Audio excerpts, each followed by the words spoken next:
Senadora, buen día. Le saluda Rubén Atahuichi en La Razón Radio. ¿Cómo está? Rubén, buenos días, un gusto dirigirme a usted y a su audiencia. Acá a su disposición, Rubén. Claro que sí, siempre cordial la senadora, dándonos luces sobre lo que sucede en la Asamblea Legislativa.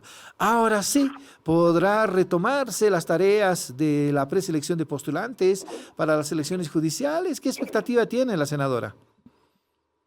Bueno, Rubén, usted sabe que yo he sido la más entusiasta en este proceso, pero a estas alturas yo ya no puedo tener el mismo entusiasmo, ¿no? Porque estoy viendo que unos son un día, otros otro, cada día hay nuevas acciones, nuevos discursos.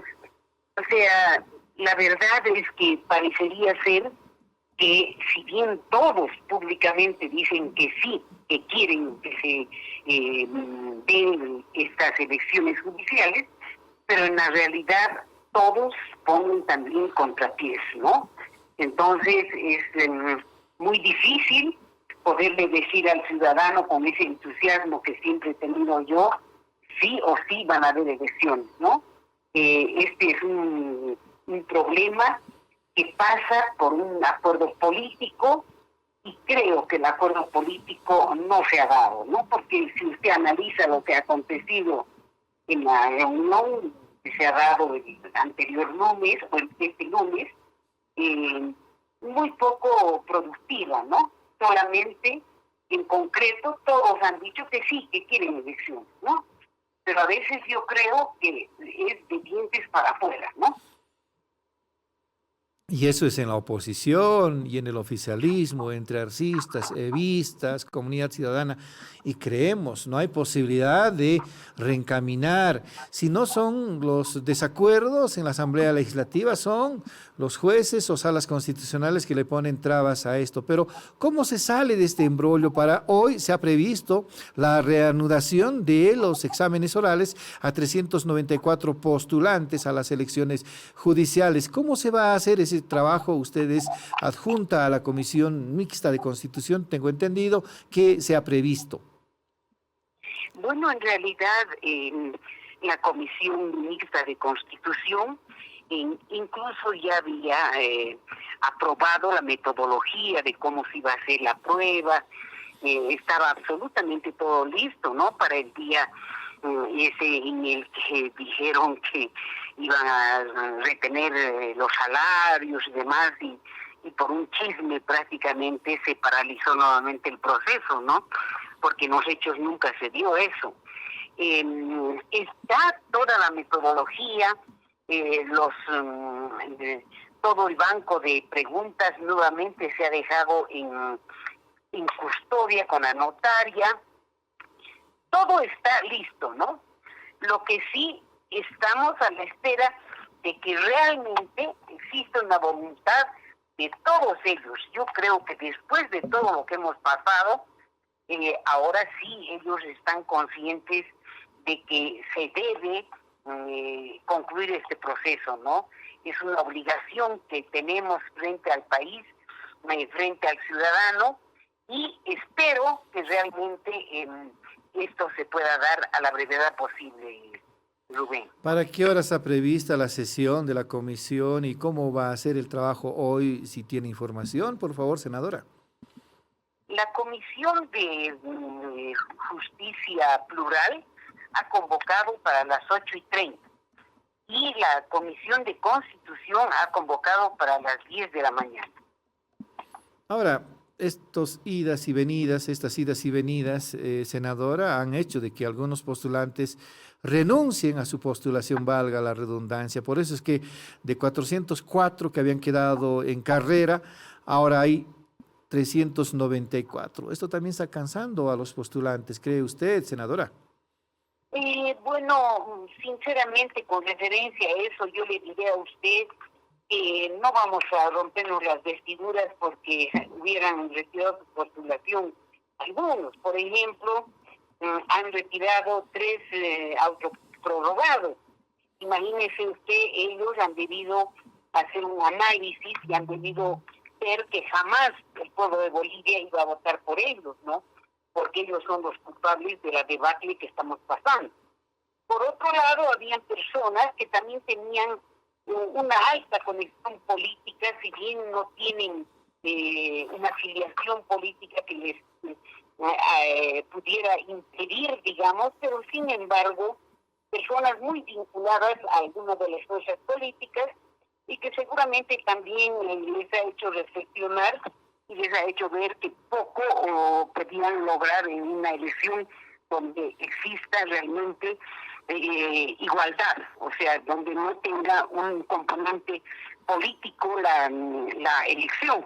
Y otros, como por ejemplo la señora Medrano, que después de causar un gravísimo daño por la paralización, por las medidas cautelares que ha tramitado y demás, luego retira su postulación. Y averiguadas las cosas, se evidencia que ella es sobrina o prima hermana de uno de los autoprorrogados. Entonces, si usted hace un análisis, todo está concadenado, ¿no? Esta ha sido una verdadera confabulación para que no se dé este proceso. Claro que sí. Ahora, ¿qué esperanza, qué expectativa hay para que la siguiente semana se reencamine definitivamente este proceso? Y le pregunto, senadora, de los 80 días dispuestos en la ley 1549 de elecciones judiciales para el trabajo de la Asamblea Legislativa, ¿cuánto le queda a los senadores y diputados? Bueno, en realidad los 80 días, como usted sabe, se suspendieron por mandato de las acciones constitucionales. Entonces, ese plazo que nos dio la ley 1549 no ha concluido. Tenemos aún 11 días pendientes para continuar el trabajo. ¿Eso qué quiere decir? Que en esos 11 días nosotros como Asamblea Legislativa tenemos que concluir y remitir las listas al órgano electoral. Para eso es que se sacó el 6 de junio una resolución interpretativa de la ley 1549. Por esa razón también no se podía reanudar de inmediato el proceso porque estaba pendiente de que se interprete esa ley 1549 en lo que se refería a los 80 días, porque a simple vista el ciudadano común podría decir ha fenecido ese plazo, pero se tenía que emitir una resolución interpretativa que sí lo hizo Andrónico y esa es la que viabiliza la prosecución del trámite de la preselección. Ahora en eso también van a haber ciertas discrepancias entre oficialismo y oposición, porque el ala arcista no reconoce esa asamblea legislativa convocada por Andrónico Rodríguez y las resoluciones que han tomado, entre ellas la prosecución del proceso de preselección de postulantes. Pero eso es para otro debate, aunque creo que también hay que dejar atrás ese tipo de divergencias, considerando de que ahora urge continuar con el proceso más allá de estos hechos que han sucedido antes, en el día mismo y después del 6 de junio. Senadora, ahora, tomando en cuenta que faltan 11 días, ¿cree usted que hay tiempo suficiente para que la Asamblea Legislativa pueda cumplir con todo el procedimiento y entregar las listas al Tribunal Supremo Electoral? Sí, claro que sí, porque en realidad los 11 días van a empezar a correr el momento que empecemos a tomar las pruebas orales que establece la ley, ¿no? Eso por un lado. Por otro lado, no se olvide usted que ya el cronograma nuevo ha sido lanzado. Es decir, que en los hechos hoy debería empezar a tomarse las pruebas orales. Entonces, no es que la próxima semana. En los hechos, si se da como está cronometrado todo, hoy tendremos que empezar ya con lo que son las pruebas. Y bueno, aquí realmente hay que pedir a Dios que esto continúe de la mejor forma, porque el país no puede vivir en un estado de facto. ¿Por qué?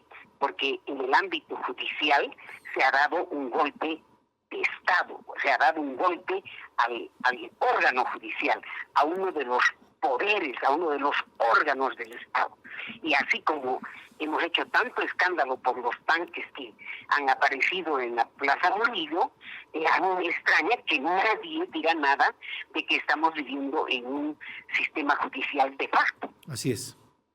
Ahora, senadora, contando los días calendario, el lunes de la subsiguiente semana tendría que la Asamblea Legislativa haber terminado este proceso de preselección.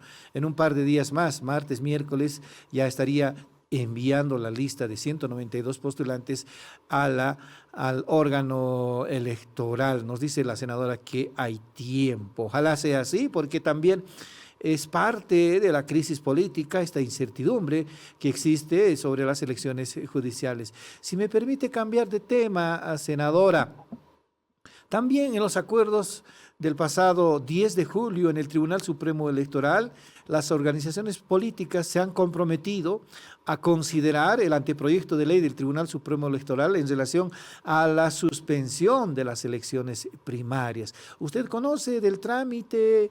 ¿Hay convocatoria para eso? ¿Dónde se origina el debate en diputados, en senadores? ¿Nos puede contar, por favor? Antes de entrar a este tema, quisiera decirle que nuestros tiempos son en días hábiles. O sea, no es calendario. Son 11 días hábiles, ¿ya? Y ya entrando al tema que usted me pregunta, bueno, hace bastante tiempo ya que yo había trabajado en un proyecto de ley para esto de las primarias, para modificar esto de las primarias. ¿Por qué? Porque si usted recuerda, el 2019, ¿qué pasó? Hemos gastado dinero, hemos ido a unas primarias para que cada fuerza política se lleve un solo candidato. ¿Qué primarias son esas?